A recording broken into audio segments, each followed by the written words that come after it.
Lagos State has the highest internally generated revenue in the country. What's the secret? Well, the secret is a lot of hard work.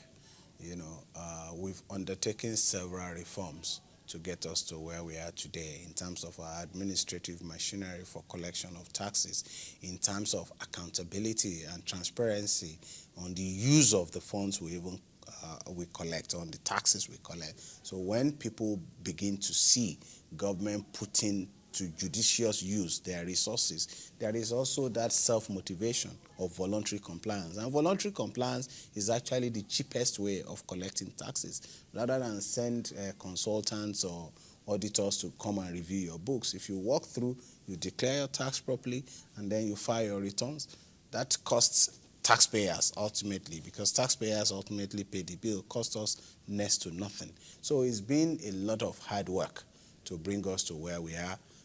In that space of time also, we reformed the Lagos State Internal Revenue Service. A law was passed which gives them independence in the way they go about their job.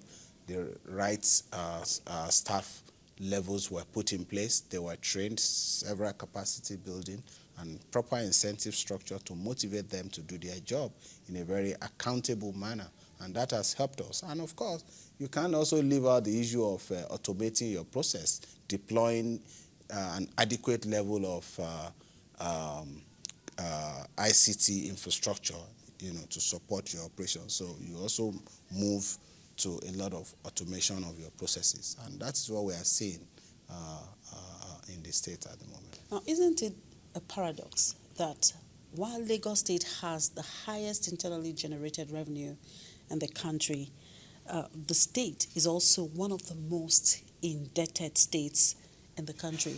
How would you reconcile this with your robust revenue base? Fantastic. I think what we need to put in perspective is, if you take it very simple, our budget size has been averaging about 500 billion a year in the last few years. In fact, the budget for this year is about 489 billion point 686 to be precise. Now, you think of that figure and you look at some other states in the Niger Delta, think of us as having to deal with over 21 million people. Comparable states in the Niger Delta are also in the neighborhood of $500 million naira budget, but taking care of 5-6 million people. I think a simple arithmetic would suggest to us that what we have to contend with in terms of providing social amenities and infrastructure for a rapidly growing population of over 21 million people is quite different from what you need to do in certain other circumstances. Now, again, what we also do is you borrow prudently to provide infrastructure. We don't borrow for consumption. We borrow to build infrastructure that will have multiplier effect on the economy, create more jobs for the people, enhance the economic prosperity of the people. What you can do today, if you don't do it today and you leave it till tomorrow, in finance, we talk about time value of money.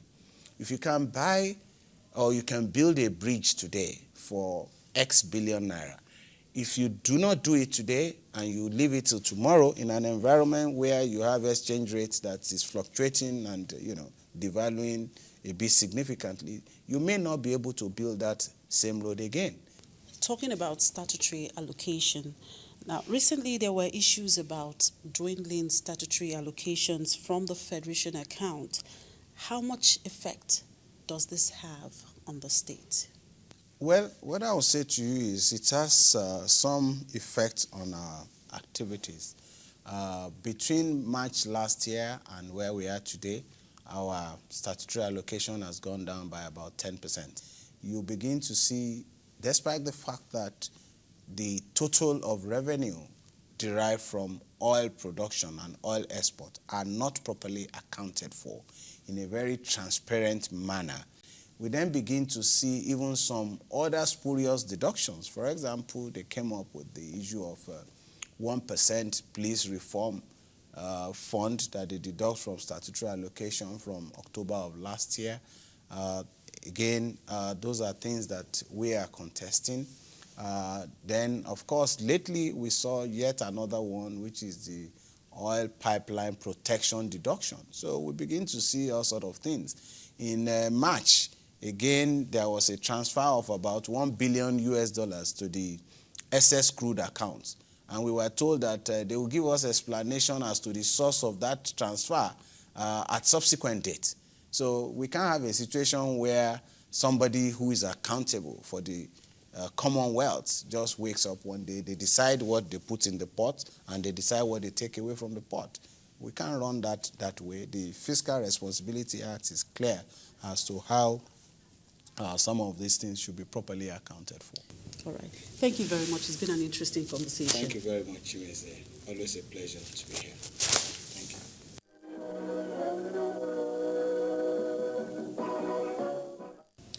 Well, I've been speaking with Mr. Ayogbele, the Commissioner for Finance, Lagos State. And just before we call it a day, on our Business Tips segment, this week focuses on managing workplace stress. While some workplace stress is normal, excessive stress can interfere with your productivity and impact on your physical and emotional health. And your ability to deal with it can mean the difference between success or failure. Here are some tips on coping with work stress in today's uncertain climate. Boss.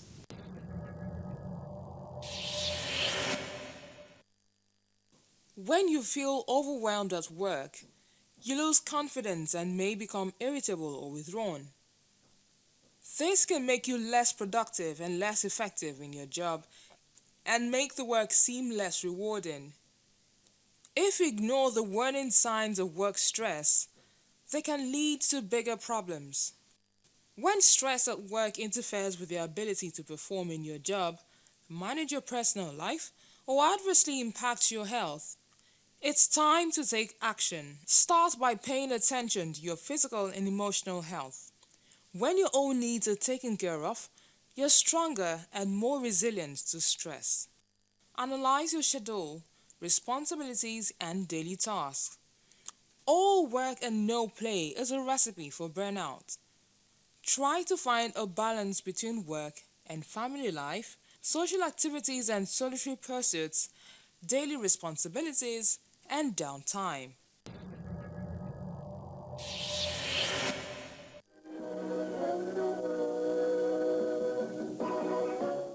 And with those tips, we say thank you for being part of the program this week. You can send in your comments to businessincorporated@channelstv.com. Your host, Bolaji Akinwale, will be with you same time next week. Until then, I'm Chimezi Obiwagu. Bye.